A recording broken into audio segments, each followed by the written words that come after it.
All right, we are going to preview the upcoming game. Lions go to Minnesota. For the first time all season, they are dogs. Getting 1.5 on the road. Obviously, don't need to go Lions are too much dogs. into. Yeah, don't need to go too much into Minnesota. They're 5-0, coming off of a bye week. I would say they're the surprise of the NFL.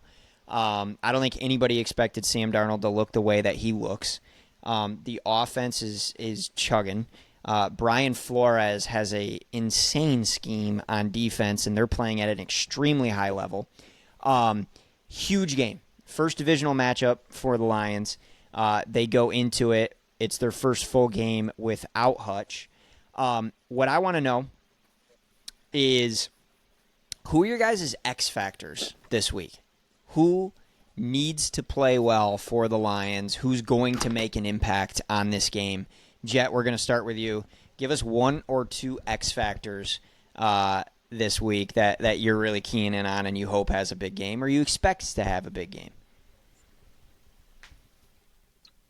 I have two. One is such a square pick, which is why I had to go with two. But Jared Goff, I think that our defense is going to get just torn up, and I think that Goff has to play a perfect game for us to win. And then second is Brian Branch. I really do think our defense is going to get torn up, and I think he needs to make some big plays. I think we got to have like one big turnover to win the game. I like it. I've got two X factors. They're not yours, but there is an offensive and a defensive. We'll start on the offensive side of the ball. My X factor this week is JMO. Minnesota's defense, crazy blitz packages, a ton of man-to-man defense. They play a lot of man-to-man, so we're going to need some man beaters. Who is now Amon Ra can beat a man one-on-one. I mean, we all know that. Amon Ra is one of the best route runners in the league. But who's the one wide receiver in the Lions locker room that is actually unguardable in one-on-one coverage? That's JMO.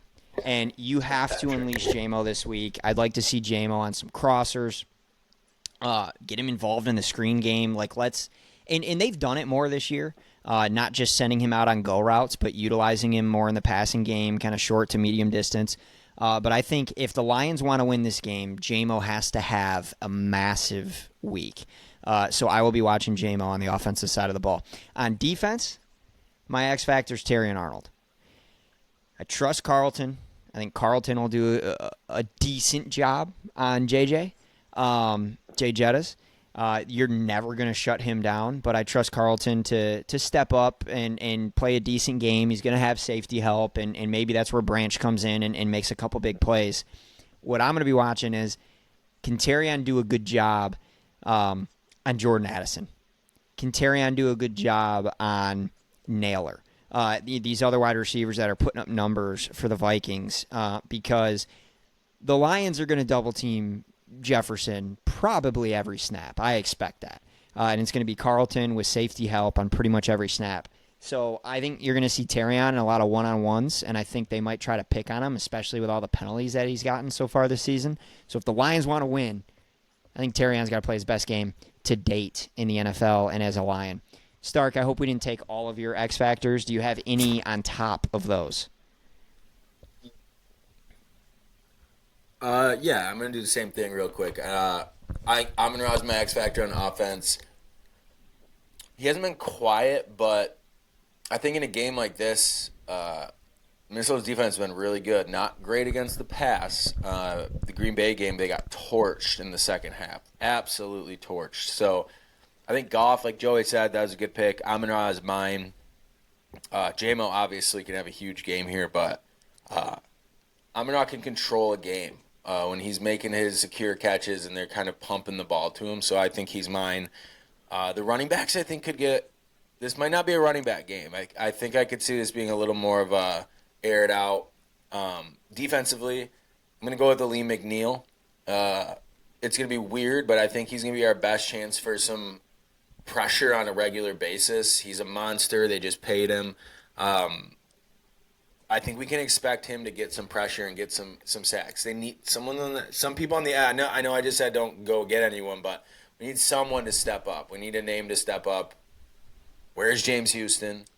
Now we need you now, James Houston, more than ever. Please come back and show yourself. But the thing with him, I was thinking about this the other day. I used to be obsessed with him. Like when he was just coming onto our team and he had that monster like short spurt, and I would like watch his clips, and I saw someone say his biggest advantage, he's small, he has so much bend in his ankles. Like he would bend around bigger offensive linemen and go like under them, and he snapped his ankle that year. So I think that might be affecting his like number one, because I was watching, he looked slow, and so I don't know. He was my guy. I thought he was going to be the next best thing after Hutch, but I was looking into it a little bit. I think that ankle injury could really affect him for the rest of his career, so I might lose a little hope on that now. Just some info for the listeners on Houston. Yeah, he barely made the roster. I mean, he was one of the last guys to make the Lions roster this year. They have to have that last sense of hope for him. It is sad because he got hurt on a kick return. Ugh. I know, 8 sacks in his first 6 games as a Lion. Came on the scene. Remember the game against Chicago? He looked so fast. He was unreal. God, it's devastating, dude. He was unreal. Well, all right. Well, good deal. I mean, yeah, this is the game of the week. It's a 1:00 game, which I like. I like. We kick the day off. I don't have to wait all day. Be anxious and nervous all day for the Lions game. But 1:00 game. It's in Minnesota. We're going to give our picks at the end of the podcast when we break the picks down. But yeah, man, it's going to be back and forth. I'm really excited for it. Divisional matchup. A win this weekend would be massive. Massive en route to winning the North. So my last thing. I'm going to say one more thing. Darnold did not look good last week. He threw for like 170 yards with a pick and fumble. He's not a good quarterback, guys. He's not. I'm sorry. I hate to say this, but Sam Darnold's not a good quarterback. So this could be a big win. Another big win. London doesn't count. What? Yeah, the overseas games. Yeah, it was the London game. The overseas game, I usually give people a pass. Oh, man. Anytimes, anywheres. Here's what I will say about Sam Darnold. You guys remember the very beginning of this podcast, I said to watch out for J.J. McCarthy to win Offensive Rookie of the Year. He was supposed to be the quarterback in Minnesota. Yep. Kevin O'Connell might be the best offensive mind in the league right now. I mean, and Ben Johnson's right there. I mean, that's why I'm excited for this game. But look at what O'Connell was able to do last year with Josh Dobbs and Nick Mullins putting up 500 yards on the Lions. It was unbelievable. And so I just think, is Darnold a top 5 QB in the league? No, but he's better than Nick Mullins. And so it scares me. It scares me a little bit. But to your point, at some point, Sam Darnold's got to make a Sam Darnold move. He's got to make a stupid throw. And I hope Brian Branch or Kirby Joseph are right there when he does. And I think this game could come down to the turnover battle. So Jet, come back? Iffy should be coming back soon. But again, I mean, we're getting high-level safety play out of Branch and Kirby Joseph. Really good safety play. Jet, I hope you are right, and I hope Brian Branch, BB, comes through with a couple big ones this week. All